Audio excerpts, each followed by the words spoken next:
नमस्कार विद्यार्थी मित्रांनो, विनायक क्लासेसमध्ये आपल्या सर्वांचं स्वागत आहे। या व्हिडिओमध्ये आपण 10th अल्जेब्रामधील चॅप्टर नंबर 1 पाहणार आहोत, लिनियर इक्वेशन्स इन 2 व्हेरिएबल्स। तर लिनियर इक्वेशन इन 2 व्हेरिएबल काय असतं, तर त्याच्या पुस्तकामध्ये डेफिनेशन काय आहे, an equation which contain 2 variables and degree of each term containing variable is 1 then it is called linear equations in 2 variables. हे जर सोप्या भाषेत सांगायचं झालं तर असं इक्वेशन ज्याच्यामध्ये व्हेरिएबल्स किती पाहिजेत, 2 पाहिजेत। व्हेरिएबल्स पाहिजेत 2। व्हेरिएबल्स म्हणजे काय असतं, एक्स असेल, वाय असेल, झेड असेल, ए असेल, बी असेल, सी असेल, यापैकी कोणतेही अल्फाबेटमधलं कोणतेही आपण अल्फाबेट घेत असेल त्याला आपण मॅथ्समध्ये काय म्हणतो, व्हेरिएबल म्हणतो। आणि ज्या टर्ममध्ये व्हेरिएबल आहे, degree of term containing variable, ज्या टर्ममध्ये व्हेरिएबल आहे त्याची डिग्री किती पाहिजे, 1 पाहिजे, बरोबर। अशा इक्वेशनला आपण काय म्हणतो, लिनियर इक्वेशन इन 2 व्हेरिएबल्स। आणि त्याचा जनरल फॉर्म काय आहे, जनरल फॉर्म आहे ax plus by plus c is equal to 0। आता ए बी सी काय आहे, ए बी सी आहेत real numbers, where A B C are real numbers, A B C are real numbers. आणि अजून एक condition काय आहे, ए आणि बी 0 असेल तरी चालतं, परंतु एका वेळी नाही 0 पाहिजे। म्हणजे A and B should not be 0 at the same time, should not be equal to 0 at the same time. म्हणजे ए 0 असलं तरी चालेल, बी 0 असलं तरी चालेल, पण ते एका वेळी दोन्ही 0 नाही पाहिजेत। अशा इक्वेशनला आपण काय म्हणतो, लिनियर इक्वेशन्स इन 2 व्हेरिएबल्स। काय कंडिशन पाहिलं आपण, व्हेरिएबल्स किती पाहिजेत, 2 पाहिजेत। X Y A B A C कोणते पण असू द्या, 2 व्हेरिएबल पाहिजेत। आणि ज्या व्हेरिएबल्स बरोबर, ज्या टर्म्समध्ये व्हेरिएबल आहे त्याची डिग्री किती पाहिजे, 1 पाहिजे, बरोबर। आता जनरल फॉर्म काय आहे, ए x plus b y plus C, बरोबर। त्याच्यामध्ये ए बी सी हे काय आहेत, रिअल नंबर्स आहेत, बरोबर। हे ए बी सी हे जे नंबर्स आहेत ते काय पाहिजेत, रिअल पाहिजेत। आणि ए अँड बी म्हणजे एक्सचा कोएफिशियंट आणि वायचा कोएफिशियंट सेम टाइम 0 नाही पाहिजे। 0 असलं तरी चालेल, पण एका वेळी ए आणि बी दोन्ही 0 नाही पाहिजेत। अशा इक्वेशनला आपण काय म्हणतो, लिनियर इक्वेशन्स इन 2 व्हेरिएबल्स। आता आपण लिनियर इक्वेशन इन 2 व्हेरिएबल्सचा जनरल फॉर्म पाहिला, काय होता तो, a x plus b y plus c is equal to 0।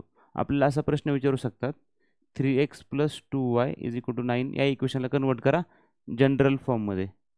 General फॉर्ममध्ये जनरल फॉर्म काय आहे, 3x plus 2y plus C आहे ना, मग इकडे जाऊन काय होणार, 9 ह्या बाजूला घ्यायचं लेफ्ट साईडला, तर ते काय होणार, -9 इज इक्वल टू 0। हा झाला जनरल फॉर्म। दुसरं एक्झाम्पल आपण पाहूया, 6x is equal to 4y minus 20 असंच असेल। ह्याला आपल्याला जनरल फॉर्ममध्ये कन्वर्ट करायचं, काय करावं लागेल, तर आपल्याला काय करावं लागेल, एक्स आणि वाय लेफ्ट साईडला घ्यायचे आणि तो नंबर पण लेफ्ट साईडला घ्यायचा। 6x ऑलरेडी लेफ्ट साईडला आहे, 4y इकडं प्लस तिकडे जाऊन काय होणार, -4y, 20 इकडं प्लस इकडे जाऊन काय होणार, सॉरी 20 इकडं मायनस तिकडे जाऊन काय होणार, +20 इज इक्वल टू 0। हे झालं जनरल फॉर्म। म्हणजे अशा प्रकारचे इक्वेशन आपण जनरल फॉर्ममध्ये कन्वर्ट करू शकतो। टेक्स्टबुकमध्ये पहिल्या पेजवरती एक चार्ट दिलेला आहे, त्याच्यामध्ये काही इक्वेशन्स दिलेले आहेत आणि आपल्याला विचारलं आहे ते लिनियर इक्वेशन्स इन 2 व्हेरिएबल्स आहेत का नाही, तेवढं फक्त येस ऑर नो मध्ये सांगा। त्यासाठी आपल्याला 3 कंडिशन लक्षात ठेवायच्या आहेत। एक तर त्याच्यामध्ये 2 व्हेरिएबल्स पाहिजेत, पहिली कंडिशन काय, एक तर 2 व्हेरिएबल्स पाहिजेत। दुसरी कंडिशन काय, त्या दोन्ही व्हेरिएबल असणाऱ्या टर्मची डिग्री किती पाहिजे, 1च पाहिजे, हे दुसरी कंडिशन झाली। आणि ए बी सी काय पाहिजेत, रिअल नंबर्स पाहिजेत। आणि ए आणि बी एका वेळी 0 नाही पाहिजेत, ठीक आहे। आपण पहिला क्वेश्चन त्यामधलं पाहूया। पहिले इक्वेशन काय आहे, 4m प्लस 3n, बरोबर। एम आणि एन 2 व्हेरिएबल झाले, पहिली कंडिशन सॅटिस्फाय झाली। दुसरी कंडिशन काय आहे, ह्याची डिग्री 1 आहे, ह्याची पण डिग्री 1 आहे, दुसरी कंडिशन पण सॅटिस्फाय झाली। तिसरी कंडिशन काय, ए बी हा ए आणि हा बी दोन्ही आणि सी तिन्ही काय पाहिजेत, रिअल नंबर्स आहेत आणि नॉन झिरो पण आहेत एका वेळेस, ए आणि बी काय आहेत, नॉन झिरो आहेत। त्यामुळं हे लिनियर इक्वेशन इन 2 व्हेरिएबल आहे। दुसरं इक्वेशन काय आहे, 3x² minus 7y, 3x² minus 7y is equal to 13। ह्याच्यामध्ये इकडं एक्स आहे आणि इकडं वाय आहे, 2 व्हेरिएबल झाले। पहिली कंडिशन सॅटिस्फाय झाली, परंतु पहिल्या टर्मची डिग्री किती आहे, 2। डिग्री आपल्याला फक्त 1च पाहिजे होती, पण आता आली 2, त्याच्यामुळे हे लिनियर इक्वेशन इन 2 व्हेरिएबल नाही। ठीक आहे. तिसरं इक्वेशन पाहूया आपण. √2x minus √5y is equal to 16. ह्याच्यामध्ये एक्स आणि वाय हे दोन व्हेरिएबल झाले. पहिली कंडिशन सॅटिस्फाय झाली, ह्याची पण डिग्री 1 आहे, ह्याची पण डिग्री 1 आहे. दुसरी कंडिशन पण सॅटिस्फाय झाली. आता बघा √2, √5 आणि √16 हे तीन रिअल नंबर्स आहेत, त्यामुळे तिसरी कंडिशन पण सॅटिस्फाय झाली आणि हे दोन्ही एका वेळेस 0 नाही आहेत. इथं √2 इथं √5 आहे, त्याच्यामुळे हे लिनियर इक्वेशन इन 2 व्हेरिएबल आहे. येस. चौथं बघा, 0x + 6y - 3 is equal to 0. ह्याच्यामध्ये दोन व्हेरिएबल्स आहेत का, एक्स आणि वाय हे दोन व्हेरिएबल आहेत. ह्याची डिग्री 1 आहे, ह्याची पण डिग्री 1 आहे. दुसरी कंडिशन पण सॅटिस्फाय झाली. आता बघा, इथं 0 आहे आणि इथं 6 आहे, बरोबर. आपण पाहिले 0, 6 आणि -3 हे तिन्ही रिअल नंबर्स आहेत आणि ह्या दोघांपैकी एक नंबर नॉन झिरो पाहिजे होता. हा 6 तर नॉन झिरो आहेत, त्यामुळे हा 0 असला तरी चालणार आहे. त्याच्यामुळे हे लिनियर इक्वेशन इन 2 व्हेरिएबल आहे. ठीक आहे. पुढचा क्वेश्चन पाहूया आपण. इथे काय दिलं आहे, 0.3x + 0y - 36 is equal to 0. पहिली कंडिशन काय, दोन व्हेरिएबल आहेत का, एक्स आणि वाय आहेत. दुसरी कंडिशन काय, त्याची डिग्री 1 आहे का, आहे. तिसरी कंडिशन काय, ए बी सी तिन्ही रिअल नंबर आहेत का, आहेत, तिन्ही रिअल नंबर आहेत. आणि ए आणि बी ॲट अ टाइम 0 नाही पाहिजेत. आता बघा, ए 0.3 म्हणजे 0 नाही आणि बी 0 आहे, म्हणजे दोघांपैकी 0 असला तरी चालतो. त्याच्यामुळं हे लिनियर इक्वेशन इन 2 व्हेरिएबल आहे. पुढचा क्वेश्चन पाहूया आपण. ह्याच्यामध्ये एक्स आणि वाय दोन व्हेरिएबल आहेत, बरोबर.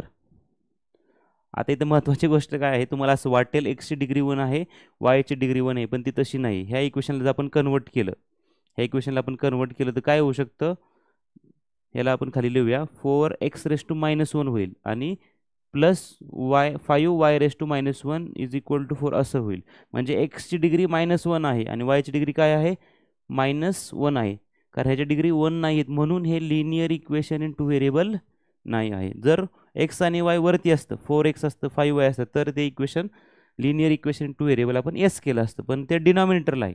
जर एक्स आणि वाय डिनॉमिनेटरला असेल तर त्याची पॉवर जी आहे ती मायनसमध्ये असते, बरोबर. जी डिग्री आहे ती काय असते, मायनसमध्ये असते. ह्याची डिग्री किती असणार आहे, -1. ह्याची किती असणार आहे, -2. त्याच्यामुळे हे लिनियर इक्वेशन इन 2 व्हेरिएबल नाही आहे.